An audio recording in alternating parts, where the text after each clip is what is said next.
Solicitors, great tonight and plenty to talk about. And we're going to talk cricket right now because it was congratulations to the Cresselly Ladies side who completed a league and cup double, an unbeaten season as well, winning the Clive Huxley Cup yesterday and beating Hook in the final. And to tell us all about it, we have got Fionn Ashman with us on the show. Fionn, how are you?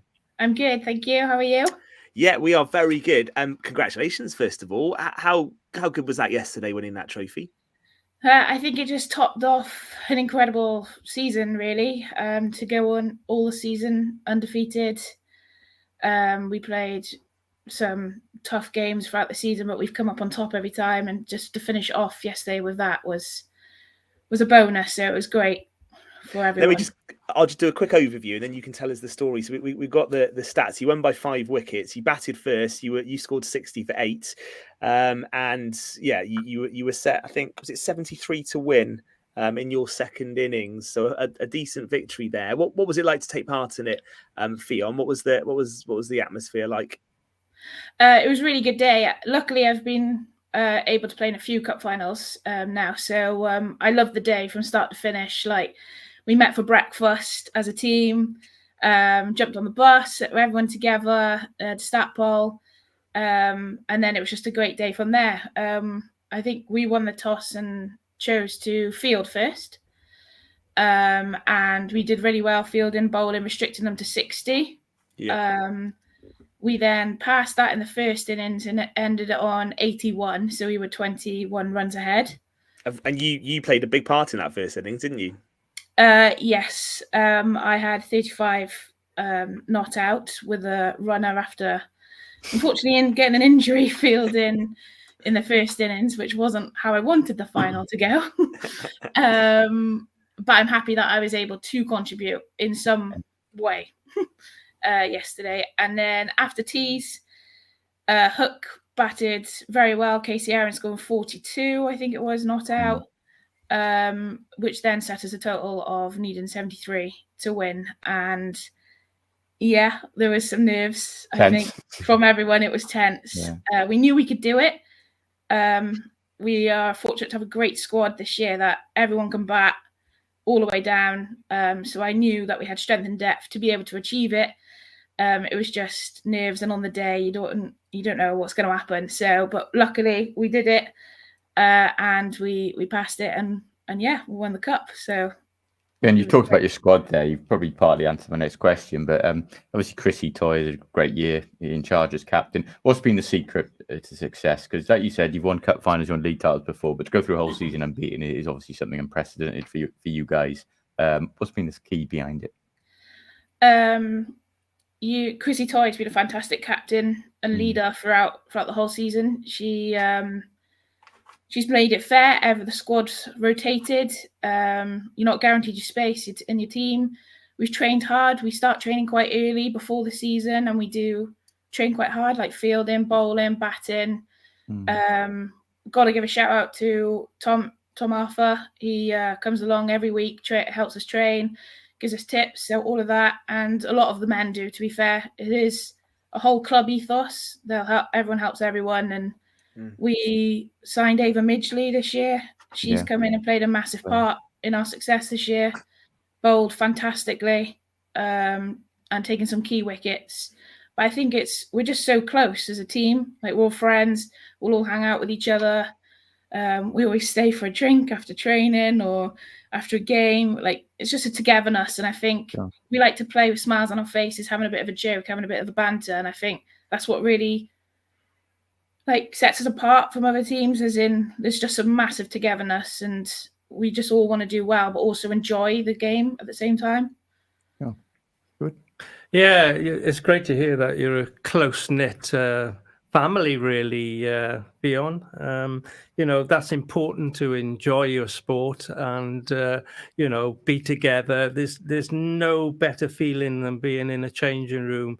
I mean, Fraser and I are old codgers now, but that's the one thing that we really do miss, is being part of that team. What you spoke about there, it's quite endearing, really.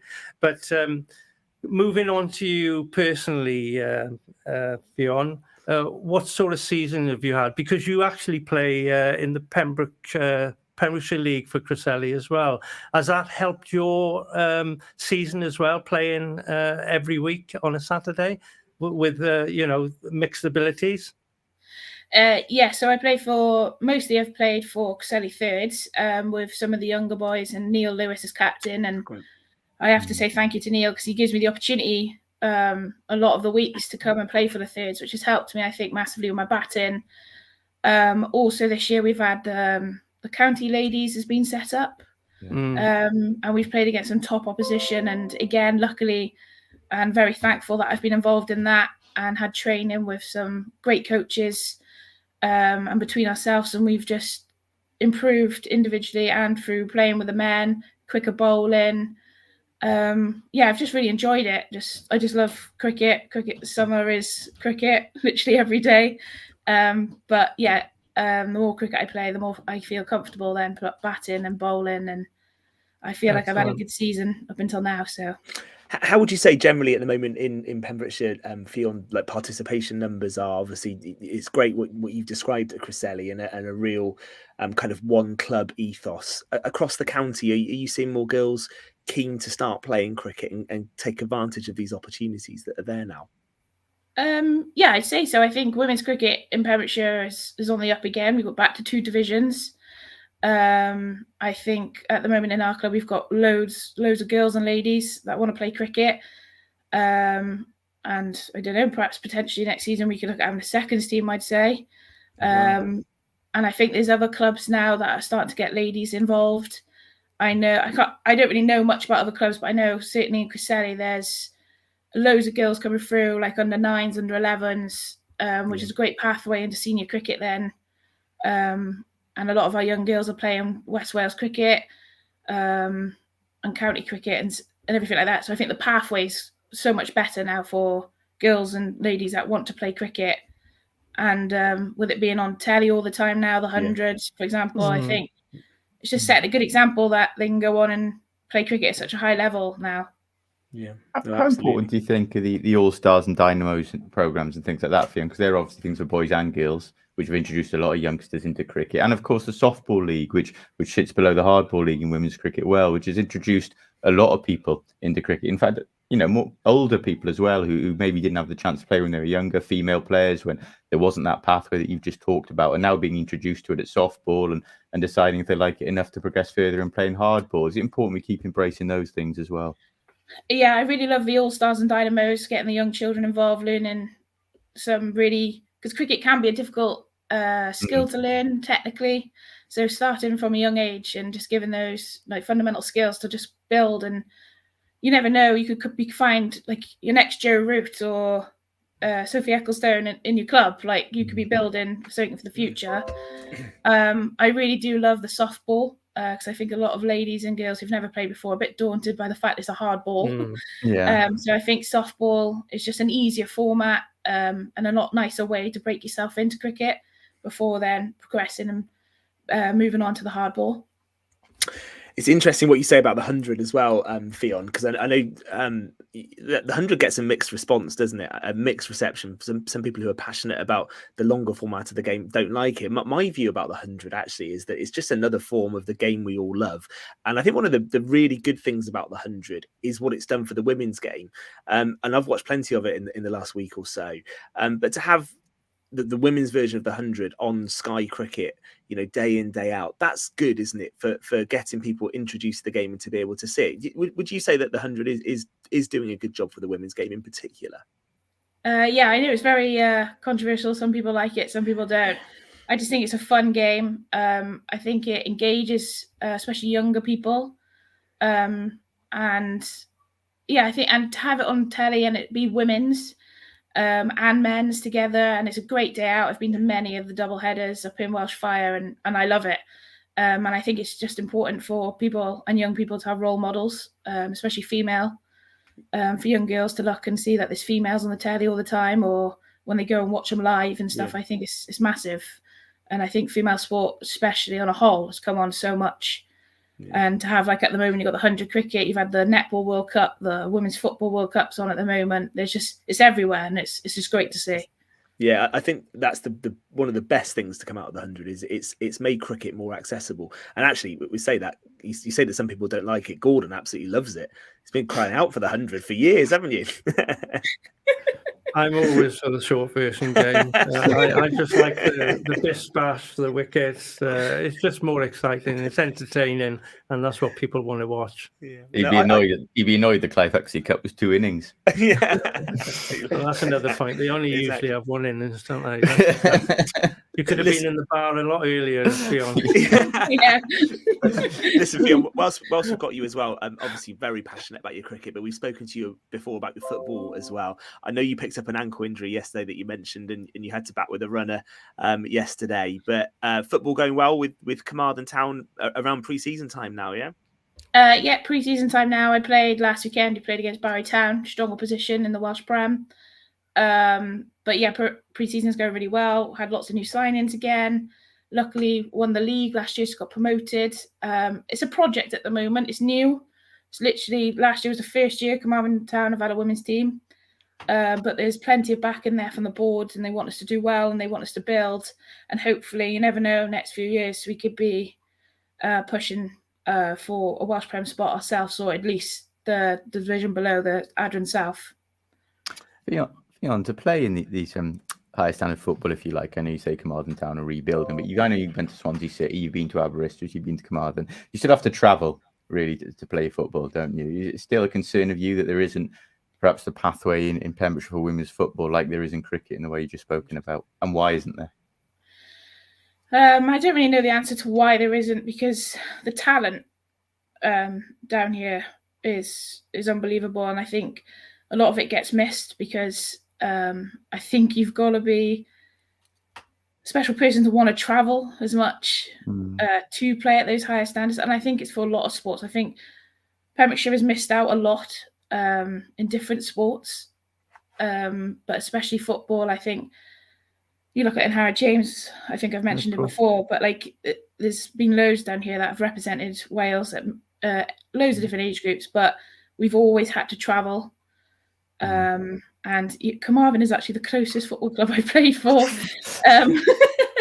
So I don't mind going training there on a Thursday or playing on a Sunday, but there does need to be more down here. And I am shocked that possibly Haverfordwest have never looked at a pathway into a Are you listening, Rob Edwards? Yeah. I thought they started looking at it. I think they did, but nothing ever arise from it. I don't think. I think it was something they wanted to, but I'm not sure. I've never full on chased it, if that makes sense.